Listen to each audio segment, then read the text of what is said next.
Hi, I'm Sturk, and I'm a cybersecurity expert, hacker, and creative. And today we're going to talk a bit about community. Why is it important? And actually, what is a community? And to help me figure that out, I got Lou Tucker, community builder and marketing team leader at HackerOne, a true creative with a strong background in content marketing, the mastermind of a HackerOne's live hacking events, and now a builder of communities. But I also got Michael Skelton, or Codingo, the global head of security operations and research and enablement over at BugCrowd. He's a hacker, open source developer, and tool maker with a professional poker player background. And now he shares his years of accumulated knowledge on YouTube. I'm very happy that you guys are here. So, Luke, I'm just going to start this whole conversation because it's not an interview, it's a conversation with asking you, what does the word community mean to you? I think setting your terms is so important in this, right? Because it does mean a lot of different things to a lot of different people. Right. And I'll just speak from my perspective. And one of the resources that I keep coming back to is a book written by Kai Elmer Soto, Bailey Richardson, and Kevin Hune called Get Together. And these are three people that built Instagram, Facebook, eBay communities, something called Creative Mornings. And their simple definition is a group of people that get together consistently for a common cause. And so when I think of that, it obviously means different things in an online format. So you could probably like raise your hand and think, what is a weekly group you get together, whether it's like Michael, like a poker group you consistently play poker with, or whatever you're like it's not a work related thing. It's like, these are communities that I keep investing in and I will come back to. I play baseball every Tuesday night, or I go swimming, or I go jogging with these people. It doesn't have to be athletic oriented or hobby oriented, but that's typically when we think of communities. It's like, I enjoy this and a common cause, and you consistently get together. So that's like my kind of like simple definition. It can, you can go off on different paths from there, but I always love that because it does simplify, at least if they're not getting together consistently, and or there's not leaders that, like, if that leader wasn't there running that particular meetup or doing that particular thing, do you have something that has longevity? Do you have something that has value? And so I think about that a lot from the HackerOne perspective. Like, we have a 5 to 6 person team on the community team at HackerOne. And how do you like actually impact and influence a broader audience? And that's where I think developing leaders and having community people, content creators like yourself, and having more than just Luke Tucker, like, you've heard of the Dunbar rule, you can only really reach about 150 people in any meaningful way. He basically is like, you can really only have meaningful relationships with about 150 people in your life. That's kind of the max cap of what you can typically have a meaningful relationship with. And usually it's much smaller. Like, you think of someone like, Jesus had lots of disciples, but he chose 12 that he invested a lot of time into. And then that was really the core. So you think of like that element of like, to really reach the masses and to go out, you have to really kind of focus on a smaller number of people that are going to drive an outsized impact, because you naturally can't really pour yourself into 150 people. Even you can know in 150 people, but there's no way you're going to really be able to intimately see accountable. Accountability to me is an important part of community. If you don't have accountability within the people, if someone's not going to ask, hey, where's Luke this week? Hey, where's Michael this week? What's Stoke up to? Then I think there's a missing element. And then that's part of like doing life together. Community is doing life together or achieving a goal together. You've heard of mastermind groups, like championed by Napoleon Hill a century ago. But people are craving the authenticity and the originality and the voices from people in the community like yourself that are okay in being vulnerable. And I think there's just so much hunger for it. And that's, excited to talk more about Vibe Squad and what you're doing, and the homies, we're here at NahamCon and things like that. That's really cool. So, Michael, do you have 150 people that you're close with? Yeah, I guess. I mean, or do you have 151? You maybe have 200. That'd be the dick thing, right? I'd be like, no, I have 151. No, yeah, no, I'd agree with that. I'd say there's definitely the people that you have that are your driving focus in it. And I think for those of us that do community, it's because we also understand that there is a finite number of people you can have that direct connection with, and making YouTube content or a blog article or, running a live event brings more people together, and you get to touch more lives than if you're just having those individual interactions. I think that is definitely for all of us in our own understanding how we've seen community is being able to reach more people and have others, create more of an evergreen experience instead of these, ephemeral ones that constantly happen throughout the day. There's a big difference between having a community and an audience. An audience is somebody that I don't mean like, let's say, newsletter or something, or if you're just tweeting on Twitter, but you're not, have your comments enabled, or it's just one-way communication, then it's an audience. But if your audience is starting to talk to each other and helping each other out, now you have a community, because then there's going to be interactions and they foster each other in that kind of way. And how do you guys think about the idea of Discord as a communication channel versus, let's say, a newsletter? Yeah, I can start off on that too, because I think you touched on the interesting point of like audience versus community. And I think it's a both and, not an either or. And what I mean by that is, like when you think of the typical media, it's like usually broadcast, right? Like you said, like a one way, I'm here on stage presenting and speaking, and there's no interaction, there's no dynamic. When you add a live element, live TV is always kind of like interesting, is what's going to happen? Something could break, something could happen, like especially in the field, right? Like even today, how many YouTube videos of like crazy things happening, right? Someone running in the background, or like live sports, there's an attraction to it. There's just like this, what's going to happen next?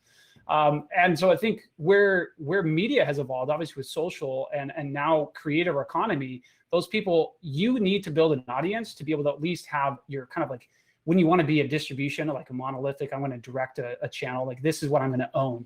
So with like YouTube, Discord, Slack, other tools where you're communicating, the Twitch, the proliferation of technology, it's so easy to spin it up. It's hard to maintain, and you got to find what's right for you. So like Stoke, in your example, right? Like we've had conversations around, you need to build a newsletter. You need to build a voice and a list of people that's going to be a channel you own. And that's portable, whether you use ConvertKit, whether you use MailChimp, whether you use Insert Here, SendFox, whatever tool you're going to use, that email list is currency, and that's like a relationship that you can directly communicate to them. And in YouTube, you might have, like, people can comment on it, but it's very rarely you like maybe comment, they feel special. So I think audience is an important aspect that gives you a platform. And again, the only way you're going to get that is consistency and personality and all the things that you've brought to the table in your content creation and the others out there. Be able to have a community there, everyone craves that ephemeral access, but the best result is when the community is helping each other. Like you'd mentioned, like people that are just passionate about like hand raisers. I have a quote, I'd rather cool down a fanatic than warm up a corpse. Meaning those people that are just fanatical about like getting involved, like they might be a little bit out there, but come on, like be able to drive something. You want to own, like just be a senior moderator, and you get clout and you get special things within Discord. I think Discord is probably the most interesting tool. I think they have a really interesting founder story, and they're doing good things, and it really integrates well with the Twitch experience. But Slack has its own benefits and things that we've used, time and again for live hacking events, because there's just other areas where we're more comfortable in that tool. It proliferates easier. It's easier for sharing data, whatever. Our IT team is more comfortable with that than Discord. But we also build the Hacker 101 education Discord through that place where it's centered on education. And we're here to educate. We can't always provide support. We just don't use that for a support channel. Yeah.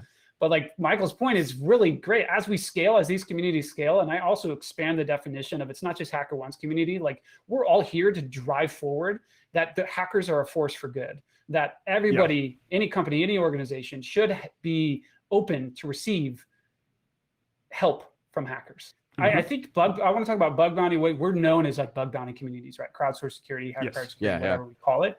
Yeah. Where I've seen, I'd like just would be curious within this conversation, like a lot of the perception for like tried and true security, like really like, low level stuff or really in-depth research and their perspective, when they look at like bug bounty programs, and it's predominantly seen, in my perspective, is like web app hackers or script kiddies being a pejorative term that's thrown around. Like I sense some of that similar kind of like disdain or I don't know, maybe I'd be curious, just Stoke, even your perception of what you've seen, or just even like at DEF CON in the halls, at like Drunk Hacker History. And there's elements of really respectful, incredibly brilliant people, but there's kind of like something looking down on those that are like in bug bounty, and that's not true. Is it research?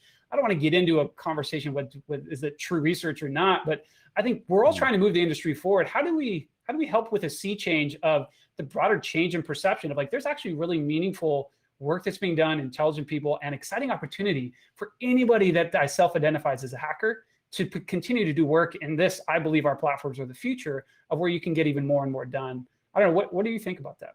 The way to succeed in this is to add more transparency. And as soon as any kind of program add this, it's an NDA, or we do not disclose, or blah, blah, blah. Certain hackers might just want to hack on those programs, but none of those bugs would ever won't see the day. There won't be any CVs. There won't be certain stuff, because they're kind of like buying the silence by having an invite-only, very exclusive program, and that's where some of the most interesting research happens. Yes, there is a whole lot of noise, and you guys know that. There's a lot of people submitting a lot of reports that are crap, but then there's 10%, maybe 2%, maybe 1% of really innovative, out-of-the-box thinking, next kind of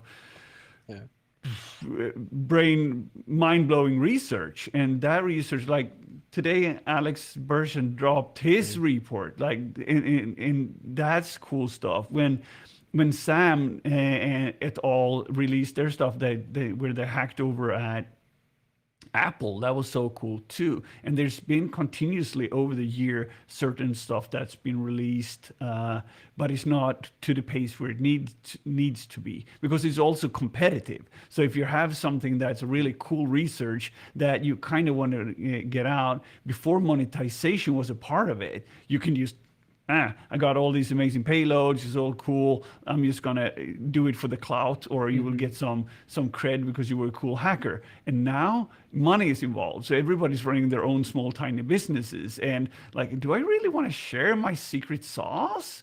Because everybody thinks they have the secret sauce. Otherwise we wouldn't have the conversation that was a couple of years back where saying, triagers, you're stealing all my bugs. Like, oh yeah, right. But to go back to your original question, does the rest of the community look at bug hunters in a certain way? Yeah, probably. But then again, they only see the noise. They don't see what the 1%ers create. They misattribute too. The interesting thing in pen testing these days is that a lot of innovation spins out of bug bounty that they assume was a pen tester. Alex Bernstein is a great example of that. I saw yesterday on one of the Slacks I'm in that's predominantly pen testers, them talk about it, and then someone's like, oh, they went for bounties for it, you know, and they were surprised. It's like, no, like, you don't understand, like, bounties was the driver to this. And there's so many, you know, I mean, FUF, like, that's a great example of something that's coming out of this community. And yes, it's cross applicable, and you can use those. I mean, I was a pen tester before this role, and you use those in both. But it was my bug bounty experience that drove me to be a better pen tester, not my pen test experience, because I would get that salary either way. And there's a lot of people in that boat. I mean, Hackcrawler exists because of bug bounties, even though Hackluke was working as a pen tester, he's built it for bug bounties, you know. And I think that the part that we're probably not great at is kind of pointing out the research, like, because that, in my eyes, is research. And totally get where Luke was with that argument. That argument comes around all the time of, you know, they're not researchers. Well, yes, they are, because those things, in my eyes, are research that pushes us forward. It doesn't have to be net new bug class. It can be net new approach to a workflow that's optimizing how the broader security community operates. I mean, if you wanted to go in terms of bug class, it's arguable that Franz Rosen is the founding father of subdomain takeovers. That came from bug bounties. The pentest world is still playing catch up on that, and it's 6-7 years later.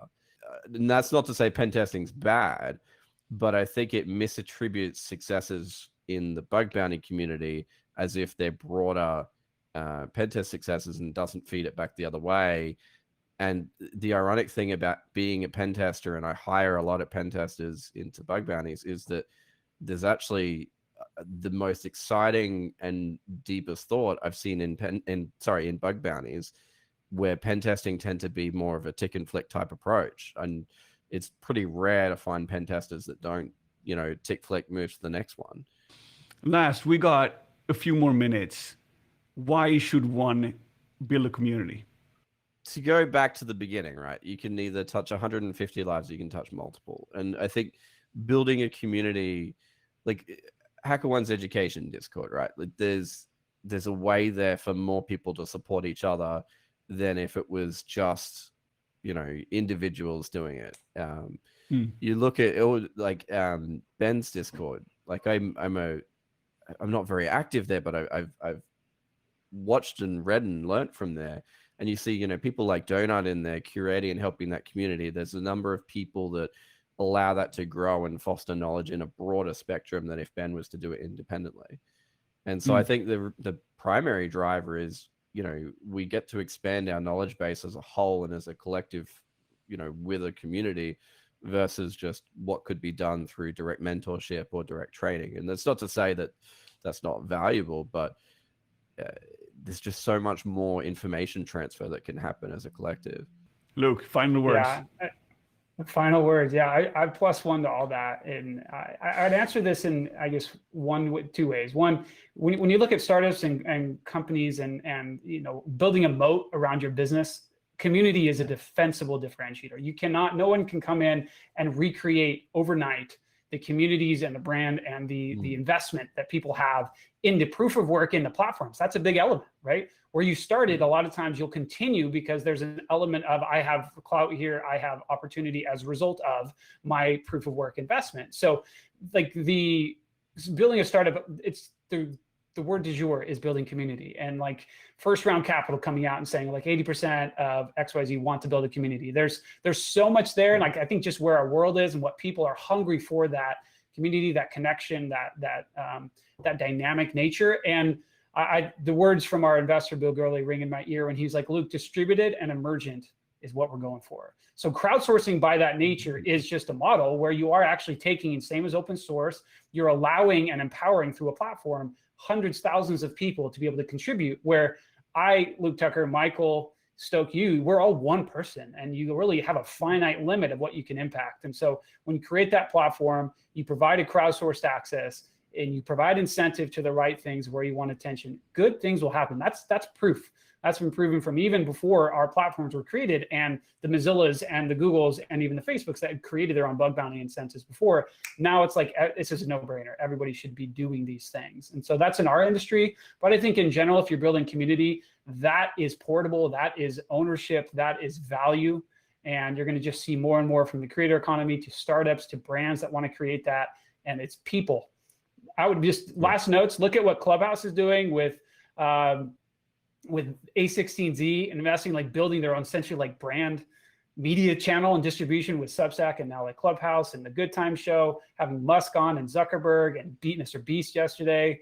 It's incredible to look at where some of this trajectory can go. And there's a sea change going on. I think you're going to see more and more interest in the expertise of community building and the strategic importance at the C level, which I think is necessary. Wow, amazing. That was a pretty sweet summary. And it gave me a lot of new ideas, but that actually is all the time we have, gentlemen. Thank you so much for having a conversation around community. And I hope to see you guys around soon, and stay curious.